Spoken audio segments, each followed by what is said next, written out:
Hi guys, I'm here in Zurich, Switzerland with Kevin Harrington, the original shark from the TV show Shark Tank. Kevin, good to have you back in Zurich. Good to be here, thank you. What is it exactly that you're doing in Zurich? So I like to help entrepreneurs grow their business. And so for many years I've grown my own businesses, but now I'm in the business of helping entrepreneurs do that for their own business. So Zurich is a melting pot across Europe of entrepreneurs from many countries, and we come here about 4 times a year, and it's just an amazing place to connect with great CEOs and entrepreneurs in this European marketplace. Cool. So as you know, I help CEOs to drive business growth, and I think that business growth is a lot of fun. What is your perspective on business growth?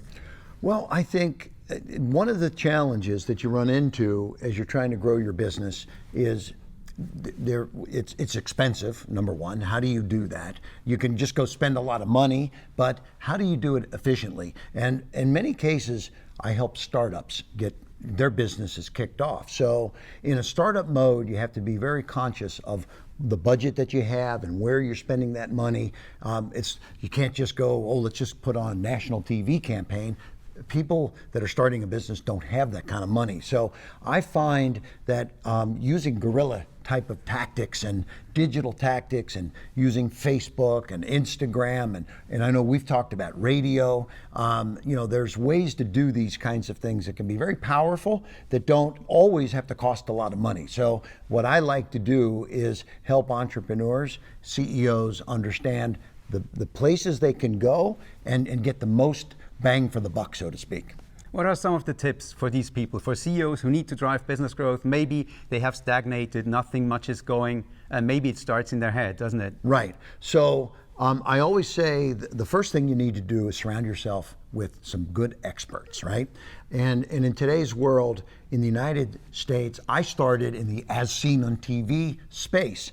And we did billions of dollars and very successfully and very profitably, but then television viewership dropped. So I had to analyze, where did the buyers from TV go, or the viewers from TV go? Well, they were on the internet. They were, not spending hours a day on television. So now we've had to dive deep, and we create viral videos that can connect in to the actual the buyer. So for example, Facebook has 2.5+ billion users, but you can get to Facebook by targeting 1,800 different target points. So this isn't a mass market approach. You can go right in and target the specific customers that you're trying to reach. So I believe that is very powerful.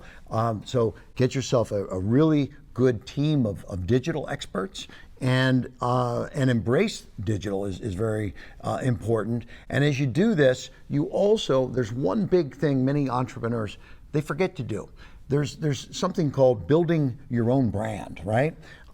So Dave, you're using radio now, aren't you? Not yet. No. Not yet? You're about ready to. Okay. I would say so. Okay, good. So when you start something like that, radio is old media, but you can get on there for very cheap prices if you do it right. So I like to say, explore the most reasonable options of getting distribution and getting the message out: public relations, digital marketing, Facebook, Instagram, influencer marketing also. The game has changed today versus how we had to do it in the old days. And so, just taking influencer marketing, for example, we have utilized influencers that have followers, and now there's big influencers that you can bring in that might be a little costlier, but then there's micro influencers that maybe only have 10,000 followers, but they're very rabid followers. And so, you explore all these opportunities are some of the basic ways to get started. One last question. You mentioned Napoleon Hill. Yes. As an icon, as somebody who wrote a book that you really loved, and yes. that was a milestone in your life, yes, right? Yes. So it's a lot about the mindset.